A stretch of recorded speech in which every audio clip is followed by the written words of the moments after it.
So hello, this is Africa. Welcome back to this channel, and again I'll take you to Nairobi, where we are going to look at the road that is going to link Ngong Road to the central business district of Nairobi. And we are going to talk about the viaduct that is going to be constructed, and this is a project that I have been updating quite often. So this is work that has been given to a global construction company that is known as China Road and Bridge Corporation, or CLBC. And this is after successful and speedy execution of awarded projects that they do here in Kenya and also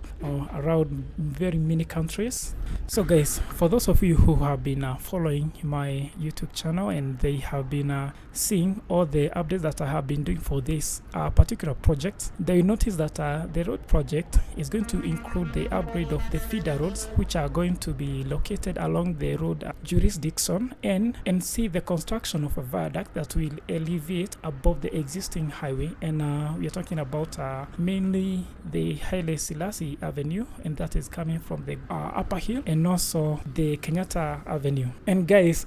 for those of you who know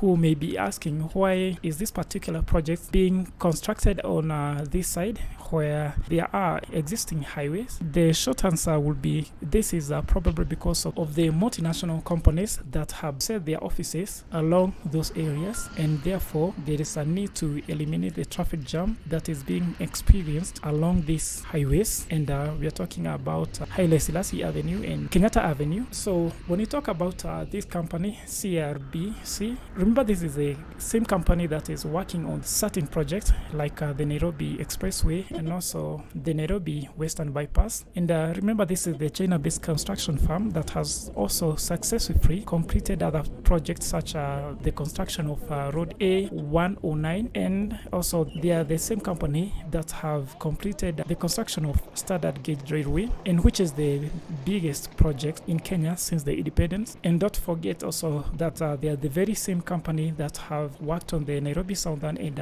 Eastern bypasses, and these were the projects that were initiated by the former president of Kenya, that is Mwai Kibaki. So this time, just like one of my subscribers asked me, is to update you on what is going on the Serena Hotel side, because remember the last video that I did upload was concentrated on the side of Uhuru Park, and this is what is going on this side. And you can see the work seemed to be going on well. I do believe that they were waiting for the Nairobi Expressway to pass through the CBD so that they can plan how they are going to execute this particular project, because remember these viaducts, as we understand, they are going to be lower as they are heading towards CBD, and that is lower than the Nairobi Expressway. So thank you so much. Make sure you subscribe, and also in the next